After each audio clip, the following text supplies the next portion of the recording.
चलिए दोस्तों, बात करते हैं इस एक और क्वेश्चन के बारे में। इस क्वेश्चन में एग्जामिनर ने कहा the some of 2xy bracket के अंदर 3x प्लस का 4y माइनस का 5z एंड 5yz ब्रैकेट के अंदर 2x माइनस का 3y इज, यानी कि एग्जामिनर ने कहा इसको सम की जोड़िए और बताइए कि इन ऑप्शन में से कौन सा राइट ऑप्शन इसका करेक्ट होगा। तो देखिए इसके दो तरीके, एक तो आप इसे लॉन्ग से सबको मल्टीप्लाई कर दीजिए फिर जोड़ लीजिए, या दूसरा आप इसमें एक्स वाई जेड की कोई वैल्यू मान लीजिए।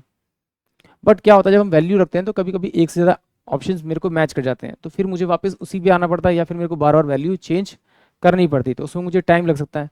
तो मैं क्या करूँगा, वापस अपने लॉन्ग से ही इसको सॉल्व कर लूँगा, या फिर अगर मुझे एक ही ऑप्शन मिल रहा है तो फिर तो मेरा काम बन जाएगा, मेरा करेक्ट आंसर आ जाएगा। तो चलिए ये सॉल्व करते हैं, दोनों तरीके से करेंगे। पहले हम लोग मान लेते हैं एक्स वाई जेड से, एक्स की वैल्यू 1 मान लेता हूँ, वाई की वैल्यू मैं 1 मान लेता हूँ और जेड की वैल्यू 1 मान लेता हूँ। क्यों? क्योंकि मुझे यहाँ पर कोई कंडीशन नहीं दी कि एक्स को क्या मानना है, वाई को क्या मानना है, जेड को क्या मानना है, तो मैंने सबको बराबर मान लिया।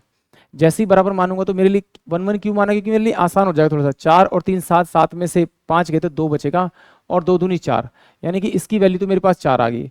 अब यहाँ रखूंगा तो ये मेरे पास में कितना, माइनस का 1 और माइनस का 1 और ये हो जाएगा माइनस का 5।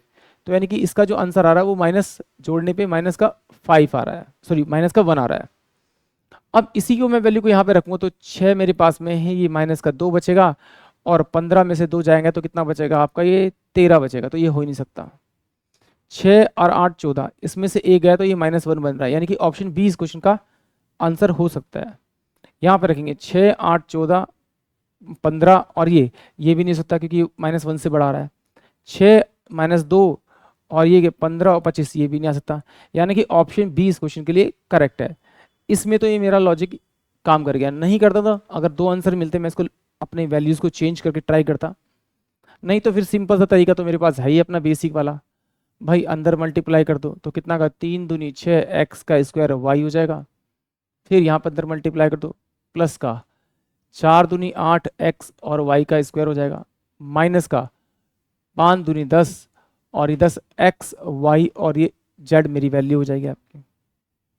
सेम ऐसा ही इसको मल्टीप्लाई करेंगे तो 5 दूनी 10 5 दूनी 10 एक्स वाई और जेड ये वैल्यू आ जाएगी, माइनस का ये कितना 5 या 15 वाई का स्क्वायर और ये जेड हो जाएगा। आप इसको जोड़ दीजिए, जब इसको ऐड करेंगे तो देखिए यहाँ पर कहीं मेरे को नहीं नजर रहा एक्स का स्क्वायर नहीं है मेरे पास में, तो 6 एक्स का स्क्वायर तो मेरे पास में वाई एज इट इज आ जाएगा प्लस का। यहाँ पर क्या दे रखा है आपको, यहाँ पर माइनस का 10 एक्स वाई जेड दे रखा है और ये क्या दे रखा है 10 एक्स वाई जेड दे रखा है। तो इसका मतलब ये तो ये कट ही जाएगा मेरे पास में।